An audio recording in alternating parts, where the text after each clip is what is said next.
Primeramente, la Biblia no es perfecta. ¿Qué?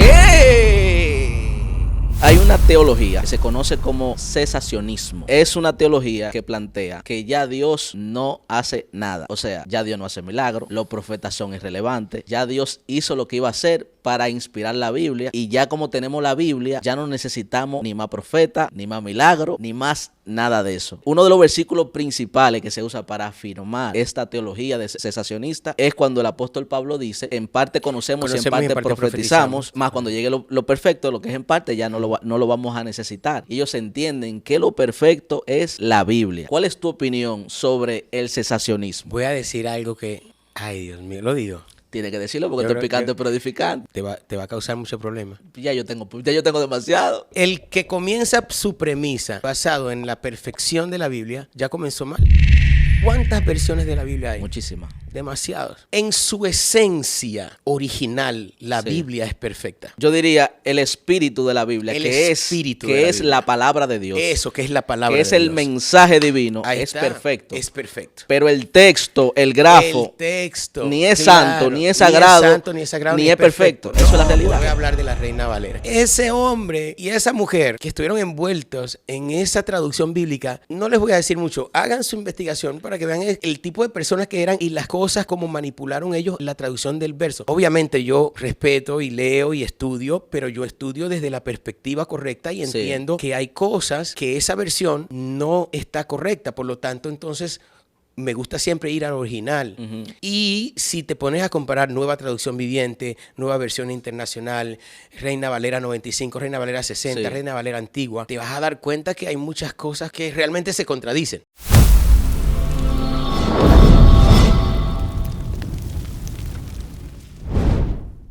Picante pero edificante podcast, el podcast más picante pero edificante del planeta.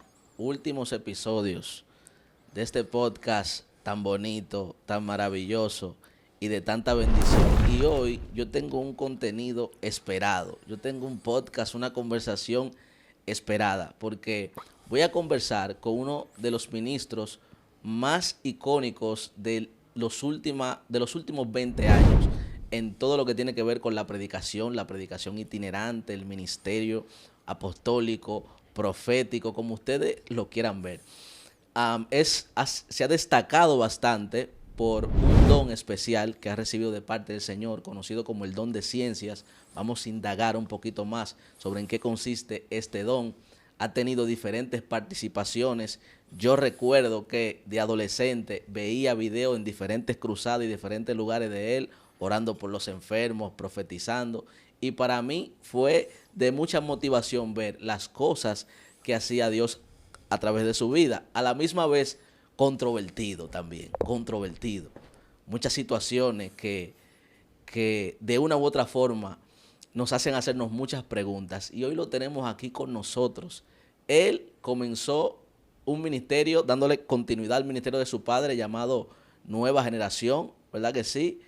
Y actualmente es pastor de la congregación H2O en la ciudad de Miami. Con nosotros, el profeta Dionis Báez. Qué bueno, Félix, por fin se nos hizo, aquí estamos, ¿verdad?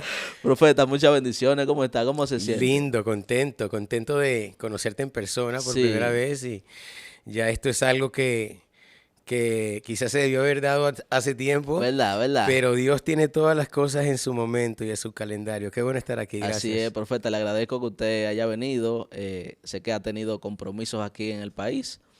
Y gracias de verdad por sacar un tiempo para poder estar aquí en Picante pero Edificante, el podcast más picante. Usted sabe que esto es Picante pero Edificante. Esto va a estar muy bueno. Yo espero que usted me perdone cualquier cosa.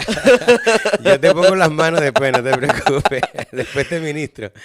Profeta, algo que a mí me interesa y me gustaría comenzar la conversación con esta parte.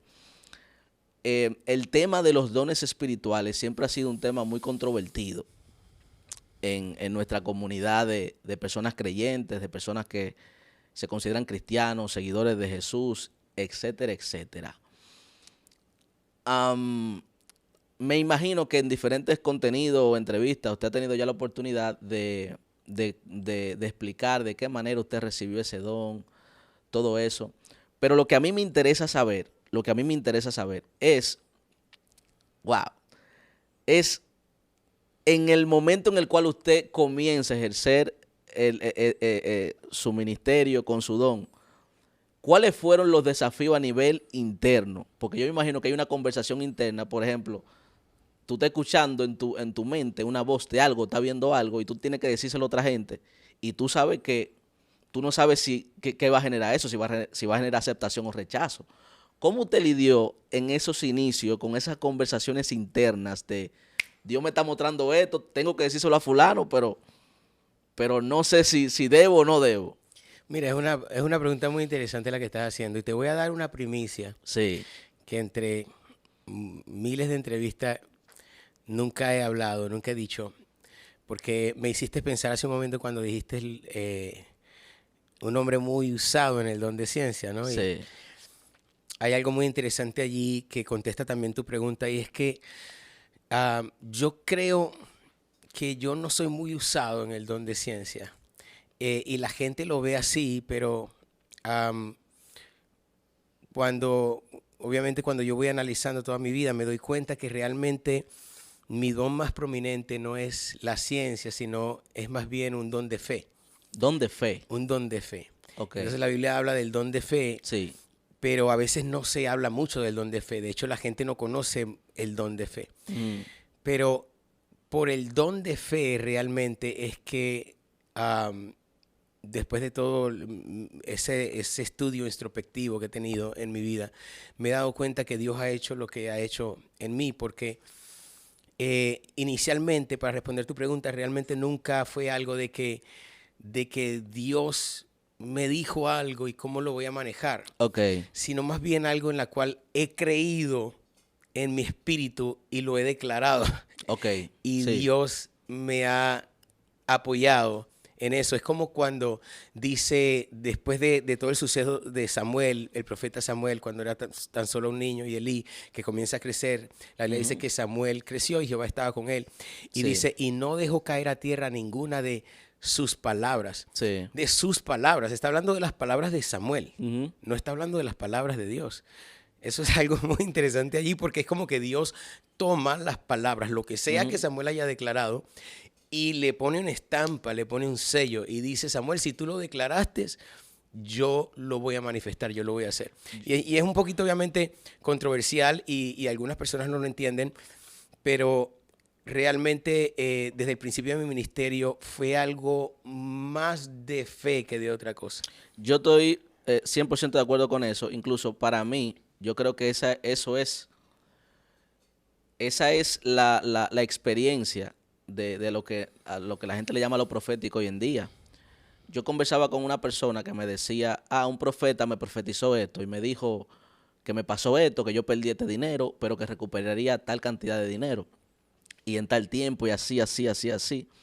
Y yo le dije a esa persona que yo creo 100% en eso, porque hasta yo, al verte a los ojos, puedo saber o puedo ver, puedo medir cierto potencial.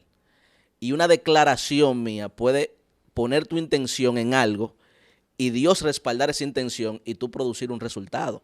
O sea, eso es algo 100% real. Y claro, y no me malinterpretes, claro, al mismo tiempo, obviamente opera en mí el don de No, ciencia, claro, ¿verdad? ok, ok. Y el don de discernimiento, y el don de palabra de sabiduría, y el don de lengua, el don de interpretación de Sí. lenguas, que son los dones proféticos que opera en un profeta de oficio. Ujú. Porque está la unción profética, está el don profético, está el profeta de oficio, ¿no? Sí. Donde operan los diferentes dones. Pero realmente esos dones han venido más que todo por la fe. O sea, cuando yo veo Ok. mi vida desde niño, eh, veo la fe y la pasión que siempre tuve de ver a Dios obrando. Yo Sí. quizás como a los 8 años de edad, 7 y algo, leí un libro que cambió mi vida, que se llamó Como un viento recio. Ok. Y en ese libro del avivamiento de Indonesia con Mel Tari, yo leía de los niños que caminaban sobre las aguas, Ujú. resucitaban muertos. O sea, milagros muy grandes que sucedieron en ese avivamiento. Sí. Y eso me apasionó. Y yo dije, Señor, si yo quiero algo en mi vida, esto es lo que yo quiero. Yo Claro. quiero verte obrando de esa manera. Entonces yo siento que a través de la fe, pues, comenzaron a obrar los demás dones. Claro, pero hay otras personas que sí, su don prominente es el don de ciencia. Sí. O es más prominente el don de discernimiento. Pero es ahí donde tú ves la diferencia, por ejemplo, entre profetas que te llaman por nombre, que hablan cosas de tu pasado, Sí. pero quizás no hay manifestaciones de señales, o de maravillas, o de prodigios, o de milagros contundentes. Hay otros que quizás tienen milagros, pero no tienen discernimiento, no tienen ciencia. Pero la fe, o sea, la fe puede manifestar cualquier cosa, ¿entiendes? Tanto en la parte de discernimiento, como en la parte de ciencia, como en la parte de sabiduría, de lengua, interpretación de lenguas, o en la parte de milagros, o de momento yo declarar una manifestación. Esto viene mayor que todo por creer, porque al que cree todas las cosas le son posibles. Y ahí está el detalle que me abre la siguiente pregunta. Cuando yo tengo un don de esa magnitud, de esa capacidad, y estoy lidiando con gente, ¿qué me garantiza a mí que eso que yo estoy declarando y que estoy guiando a la gente es la voluntad de Dios? Porque se pueden dar casos donde yo pueda guiar a la gente a lugares y a situaciones y a circunstancias que no sean la voluntad de Dios, aunque sean agradables para la persona. ¿Cómo usted ha manejado esa parte? Hay un don muy importante que se llama el don de sabiduría. Sí. Y definitivamente ahí es donde viene la sabiduría. También viene la experiencia. Y es por eso que yo les digo, sobre todo, y aquí en República Dominicana, que hay tantos profetas emergentes. Sí. Algunos profetas, otros que realmente no son profetas. No, yo iba Pero para allá, pero ahorita vamos anuncio para allá, no se pagado. preocupe. O sea, Guárdeme ese picheo ahí. Porque Dios mío, he visto tantas cosas que realmente no es profético, ni es profeta, y también mucha manipulación, pero ese es otro tema. Pero sí hay profetas genuinos que Dios está levantando acá en República Dominicana. Pero la cuestión es que les falta mentores en sus vidas, ¿verdad? Okay. Y como les falta experiencia, y hay algo, y tú que eres un hombre de redes, sabes lo que digo, y hay algo negativo en las redes. Las redes obviamente son muy buenas cuando se le da un uso correcto, pero hay algo muy negativo, y es que las redes pueden ser una explosión acelerada de algo que no estaba preparado. Oh, 100%, claro. Entonces ves de momento quizás a alguien que Dios está usando de una manera, pero no tiene la experiencia o la sabiduría para manejar ese don correctamente, para llevar o guiar a las personas, como dices, correctamente, y de momento subió algo en las redes, explotó, pero no estaba preparado para ese nivel de exposición. Y entonces comienzas a ver personas que comienzan a cometer grandes errores y a hacer grandes daños en personas. ¿Por qué? Porque aunque tenían el don, no tenían la experiencia ni la sabiduría para guiarle. Entonces, una vez más, para volver a tu pregunta, realmente es la sabiduría, primeramente del espíritu, pedir sabiduría en el espíritu, pero también la sabiduría de la experiencia. Y yo creo que es muy importante para todas las personas que nos están viendo acá, sobre todo los ministros y los profetas jóvenes, es muy importante que aunque tengamos el don, muchas veces nos paremos un poquito. Sí. Y esperemos también el desarrollo y el crecimiento y la experiencia para poder manejar ciertas cosas. ¿Por qué? Porque yo siempre he dicho que el don te puede llevar a un lugar. Pero un don sin carácter es un error, porque aunque el don te lleve, Dios nunca te mantendrá en un lugar donde tu carácter no te pueda mantener. Claro. Entonces Dios siempre trabajará con tu carácter, y es importante desarrollarlo para poder guiar a la gente correctamente. Y algo bien interesante esa partecita, porque al hablar de la abundancia de profetas que tenemos hoy en día y todo eso, hay algo que yo siento que por eso incluso para mí es interesante tener esta conversación con usted, porque hay algo que yo percibo, y es que yo veo muchos profetas, y entiendo lo de la mentoría que usted menciona, necesitan dirección, pero hay muchos profetas que yo veo que simplemente están replicando un modelo que parece exitoso. O sea, mira, fulanito hace esto, se viste así, dice esto, hace esto, pam, y ellos replican el mismo modelo, la misma secuencia, el mismo modelo. Cuando yo voy a la Biblia, yo veo en la Biblia, cuando yo veo personas que tienen el llamado a ser profetas o son profetas, son personas extrañas. O sea, cada profeta Pero- es particular y es muy auténtico desde su esencia. No, pero es que es muy posible, en ese caso es muy posible que esa persona no sea profeta.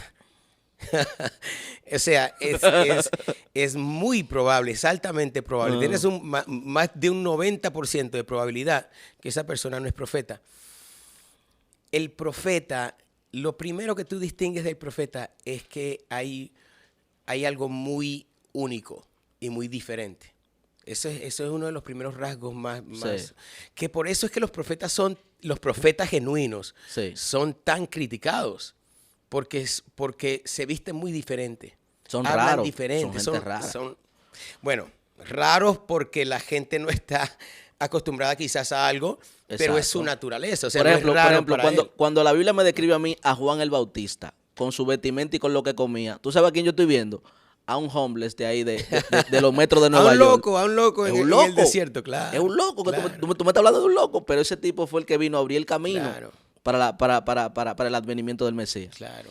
Entonces eso es algo parte de la naturaleza del profeta. Entonces cuando yo veo a alguien que realmente está copiando otra cosa, lo primero que yo digo es, no me convence, no creo que sea profeta, porque el profeta primeramente viene con esa naturaleza de hacer algo diferente a los demás. O sea, es parte intrínseca del oficio del profeta. Pero claro, lo que pasa es que muchas personas confunden a alguien que tiene una unción profética a alguien que es profeta. El que tiene una unción profética quizás puede imitar algo porque es una unción, Ok. pero el que tiene un oficio como tal, muy, muy difícil que así sea. ¿Qué es un profeta para Diony Báez?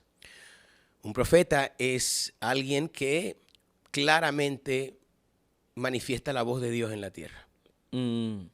Y que de alguna forma dirige a la persona con esa voz. Claro, porque es la ¿Y voz cuál sería la, separada. la diferencia entre una persona que tiene la unción de profeta y un oficio de profeta? Una persona que tiene la unción de profeta, la unción está ligada a una atmósfera.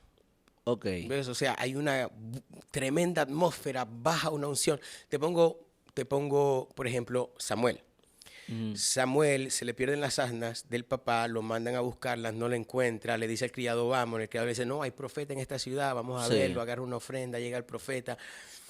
Mira el discernimiento tan bajo de Saúl. Estoy hablando de Saúl. Mira el discernimiento tan bajo de Saúl que cuando está al frente de Samuel, lo primero que hace es preguntarle dónde está el profeta. O sea, Ok.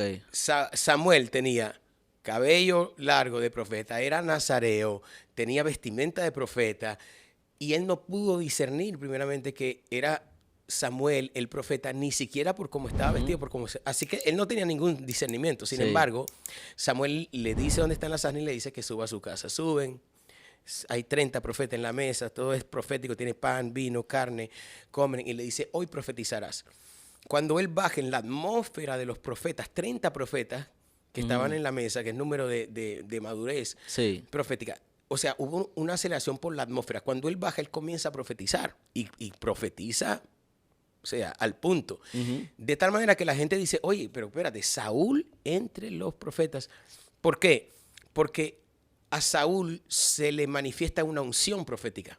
Ok. Pero Saúl no era profeta. Entonces hay personas que bajo una unción, bajo una atmósfera, bajo un lugar donde Pueden quizás... profetizar. Exacto, pueden profetizar por la unción profética, pero no necesariamente son profetas. Y esa es la gran diferencia. Sí. Un profeta no depende de una atmósfera para profetizar. Me parece, yo entiendo perfectamente esa y sé que es, en sentido general, es la forma en la que se ve. Cuando yo lo leo, la forma en la que yo lo veo es como que el que tiene la unción, o sea, hay una atmósfera que puede influenciar a cosas. Por ejemplo, nosotros que crecimos en ambientes pentecostales, muchos de nosotros hablamos por primera vez lengua porque estaba todo el mundo hablando en lengua, había una atmósfera de habladera de lengua. Pero habían personas en específica que tenían la unción para hablar en lengua, que el que habla en lengua la puede interpretar. No sé si me doy a entender. La palabra unción en la Biblia es la palabra untare, y lo que representa es aquel que untan, que untan como símbolo de autoridad. Es decir, cuando yo te unjo es porque tú tienes la autoridad para hacer eso. Te ungí, puse la unción sobre ti, ahora tú tienes la autoridad para hacer eso.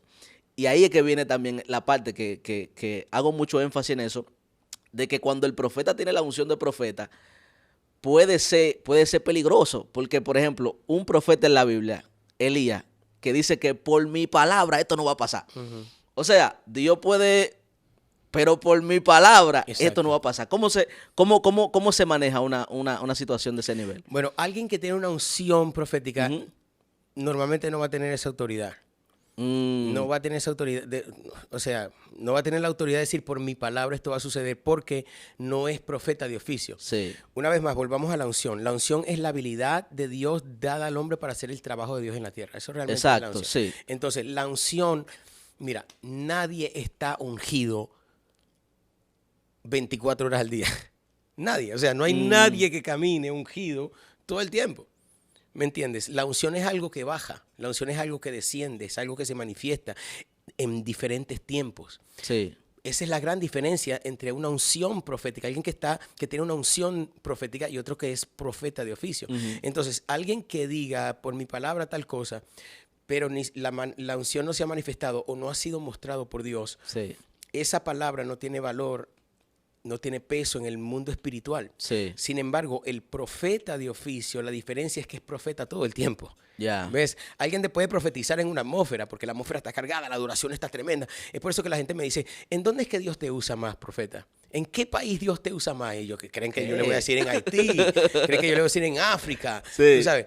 Pero yo le digo, a mí me usa Dios igual en todas partes, en todo lugar.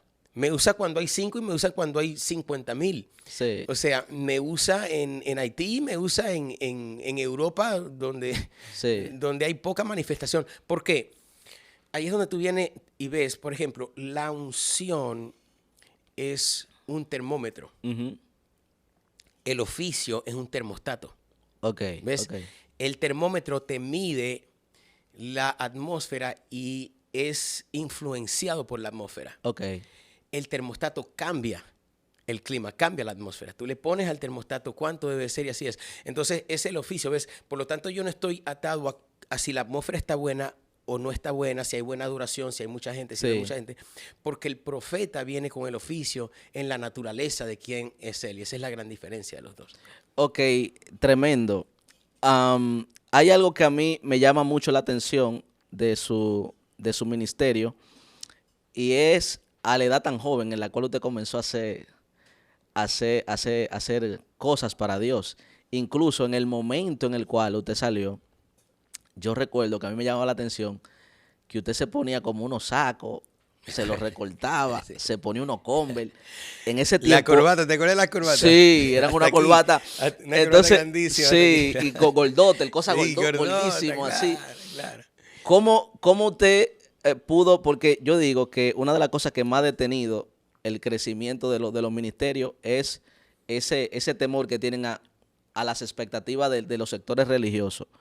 Como, wow, o el miedo al rechazo es la palabra. Que siento que ese es el énfasis que estamos teniendo en esta conversación. ¿Cuáles fueron las motivaciones que tú tuviste para decir, yo lo voy a hacer así de esta manera? Este va a ser mi estilo.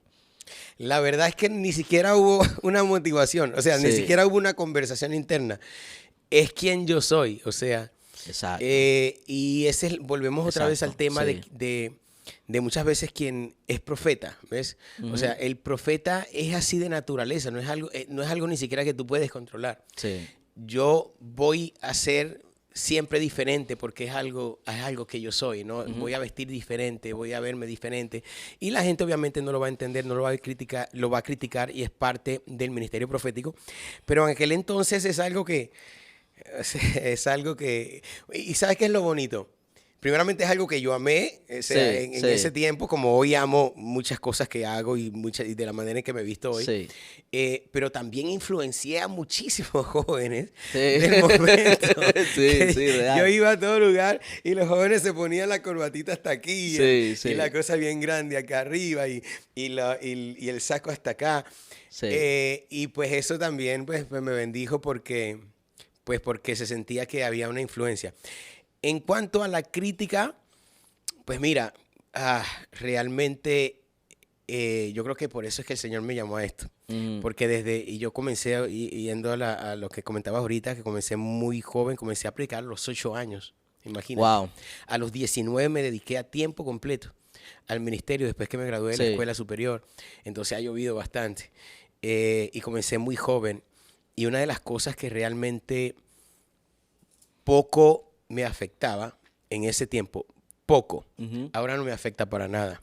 Pero sí tengo que admitir que algunas cosas me afectaron. ¿Cómo Pero que? ¿Cómo que? Por ejemplo. cuando Dios me comienza a utilizar en niveles mayores Ujú. todavía, ¿no? Y se comienzan a manifestar cosas más grandes, pues mucha gente no entendía y Ujú. otros lo comparaban con brujería, otros lo comparaban con otras cosas. Entonces, ahí comienzan las redes, porque como comencé tan joven, no existían redes, no existía YouTube. Ujú. Y la exposición era diferente, o sea, era más como una exposición de boca en boca, que era Sí, sí, algo más sano, pudiéramos decir. sí, Cuando salen las redes y la gente comienza a ver los videos y cosas que ellos no entendían porque comenzaron a juzgar un video de 30 segundos en la cual no estuvieron, ujú. ¿entiendes? Entonces De algo que duró 3 horas pasando, ¿verdad? entonces eso como que me afectó en cierta manera. Ya. Y ahorita quizás te puedo contar un poquito más de eso, que por eso, esa es la razón por la cual por muchos años yo me ausenté de las redes. Que yo voy para allá ahorita. Ajá. Sí. Y fue por esa razón. Entonces, pero realmente eso fue algo muy grande, eso fue algo global, fue Ujú. algo que me afectó. Ya ahora, hoy no me afecta nada de eso. Ujú. Pero las cosas superficiales realmente, o sea, a mí la crítica muy poco me afectaba. ¿Qué opina Diony Báez sobre la teología? Mira, la teología es una... Estamos entrando picante ya. Eso está bueno, mira. La realidad de la teología es que es una percepción. Excelente. Ey, pero qué respuesta. Este hombre está ready. Sí, esa es la realidad de la teología. O sea, la definición es la ciencia que estudia a Dios. Pero Sí. realmente, ¿qué ciencia puede estudiar a Dios? Ninguna. No existe una ciencia que pueda estudiar a Dios. Dios no puede Sí. ser estudiado. Y Dios no puede ser entendido, no puede ser puesto en un cajón. Entonces, al final, termina siendo por, por percepción y por revelación. La revelación es lo que te puede realmente ayudar a manifestar de Claro. Dios. Diony Báez se considera teólogo de alguna manera. No, ¿Tú no te consideras teólogo? no. Pero tú hablas de Dios, ministro. No, pero no me considero teólogo porque eso como que me encajonaría en una categoría donde no quiero estar. Ok, tú no te identificas como teólogo. No me identifico. Yo tengo 3 doctorados Ok. o sea, 3 doctorados en teología, en divinidad, en divinidad. en teología, o sea, pero no entro en esas categorías porque entonces no quiero ser comparado a otras personas que realmente... El problema del teólogo generalmente, Sí. o sea, no voy a poner todos en un solo lugar, pero normalmente el problema del teólogo es que se cree que él tiene toda la razón. Ujú. Entonces, por eso yo no quiero nunca caer en esa categoría. Ujú. Por eso no me quiero llamar teólogo, aunque tengo doctorado en ello, Sí. porque todos evolucionamos. Y los mismos aquellos que se llaman teólogos, muchos de ellos creen tener toda la razón, se dan cuenta que 5 años atrás pensaban de una manera diferente de la que piensan ahora. ¿Por qué? Porque la revelación es evolutiva. Tú vas evolucionando en la revelación. Y yo, como todos los que tienen acá más de 10 años en el Evangelio, yo no pienso igual que hace 5 años atrás, porque todos evolucionamos en la revelación. Así es. Dionis, hay una teología específica que se conoce como cesacionismo. No sé si tú lo escuchabas en algún momento. Cesacionismo. Es una teología que plantea que ya Dios no hace nada. O sea, ya Dios no hace milagro, los profetas son irrelevantes, ya Dios no hace nada. Ya Dios hizo lo que iba a hacer para inspirar la Biblia y ya como tenemos la Biblia, ya no necesitamos ni más profeta, ni más milagro, ni más nada de eso. Uno de los versículos principales que se usa para afirmar esta teología cesacionista es cuando el apóstol Pablo dice como que dice, en parte conocemos y en parte profetizamos, pero lo que es en parte. más cuando llegue lo perfecto, lo que es en parte ya no lo vamos a necesitar. Y ellos entienden que lo perfecto es la Biblia. ¿Cuál es tu opinión sobre el cesacionismo? Voy a decir algo que... Ay, Dios mío, lo digo. Tiene que decirlo porque Yo esto es creo- picante yo- pero edificante. Yo creo que sí, yo creo que sí hay una plataforma para decirlo. Si hay una plataforma para decirles esta, Ujú. te va a causar mucho problema. Ya yo tengo demasiado. 3 o 4 ¿Para manos. qué me invita? ¿Para qué me invita? Mira, primeramente vamos a matar, como dicen por ahí, vamos a matar el gallo por aquí. ¿Qué? Te voy a decir algo que le va a impactar y le va a caer muy mal a mucha gente, pero como yo le digo en mi iglesia, ¿quiere que los ayude o quiere que los engañe? Uy, qué mal le va a caer esto a la gente, lo digo. Señor, ¿me das permiso? Primeramente, la Biblia no es perfecta. ¿Qué? Lo dije, te lo dije. ¿Qué? ¿Para qué me invita, Fede? Continúe. Así que continúe. el que comienza su premisa Ujú. basado en la perfección de la Biblia, ya comenzó mal. Porque la Biblia no es perfecta. Yo sé que esto le cayó como un balde de agua fría a mucha gente, pero escucha, porque tú mismo lo sabes si lo piensas. Sí, ¿Cuántas versiones de la Biblia hay? muchísimas. Demasiadas versiones de la Biblia. Sí. En cada versión, no, en su esencia original, la Sí. Biblia es perfecta. Yo diría el espíritu de la Biblia, El que espíritu de la es Biblia. la palabra de Dios. Eso que es la palabra que es de el Dios. mensaje divino. Ahí es está, perfecto. Es perfecto. Pero el texto, el grafo, El texto, ni es claro, santo, ni es sagrado, ni es sagrado, ni es perfecto. Eso es la No, realidad. Porque es que eso ha pasado. Te voy a hablar de la Reina Valera, que yo sé Sí, que tú sí. conoces los trasfondos de las cosas. La Reina Valera, ese hombre y esa mujer que estuvieron envueltos en esa traducción bíblica, no les voy a decir mucho. Hagan su investigación para que vean el tipo de personas que eran y las cosas como manipularon ellos la traducción del verso. Obviamente yo respeto y leo y estudio, pero yo estudio desde la perspectiva correcta y Sí. entiendo que hay cosas que esa versión no está correcta. Por lo tanto, entonces, me gusta siempre ir al original Ujú. y ver el original, qué dice el texto original y compararlo.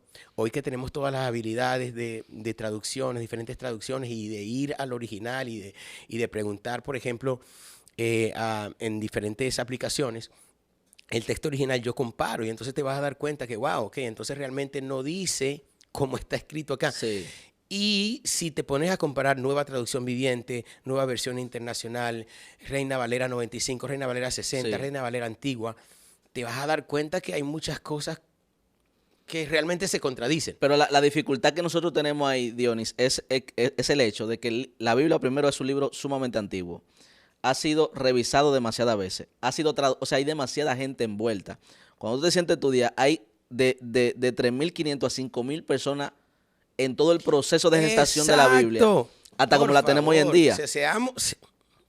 ¿Cómo entonces, y escúchame que haga este paréntesis, pero esto es importante, cómo entonces yo discierno la palabra de Dios? Porque yo tengo acceso a esas herramientas de estudio, y antes de que tuvieran esas herramientas, yo armé mi biblioteca. Lo primero que yo hice cuando inicié el ministerio fue armar una biblioteca. Eso es ser responsable en el Sí, ministerio. eso fue lo que yo dije. Yo tengo que ser responsable. Lo primero que yo hice sin tener dinero, yo armé una biblioteca de aproximadamente unos $350, sin yo ver ni un peso nunca en mi vida. Yo no conocía el dinero, pero el deseo de yo ser responsable me movió a yo poder hacer eso. Como una persona que no tiene una doñita o una persona común que no tiene la educación, ¿cómo puede entonces recibir la palabra de Dios? Bueno, primeramente para eso están los ministerios. Ujú. Los ministerios, porque para la persona, entre comillas, la persona común, hablando espiritual o ministerialmente, pues depende de la preparación del ministro, porque esa es la responsabilidad del ministro, prepararse de una manera que quizás ellos no pueden prepararse para traer la palabra de Dios, para mostrar la palabra de Dios, guiar y enseñar la palabra de Dios.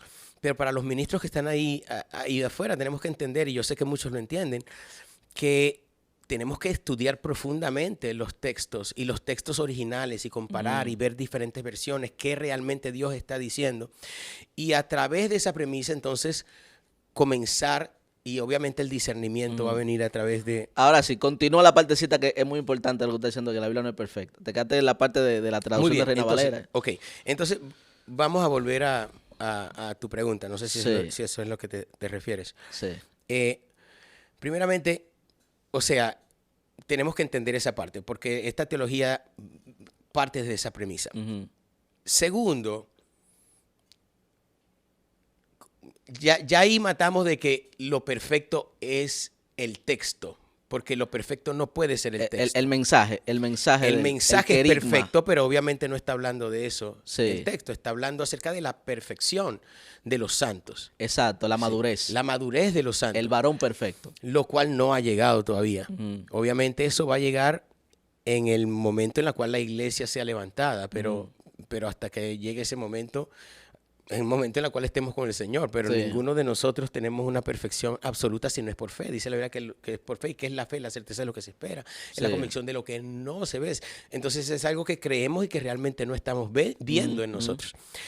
Eso es lo primero. Lo segundo es el que crea que Dios no se mueve ni hace milagro todavía, los invito a mi evento.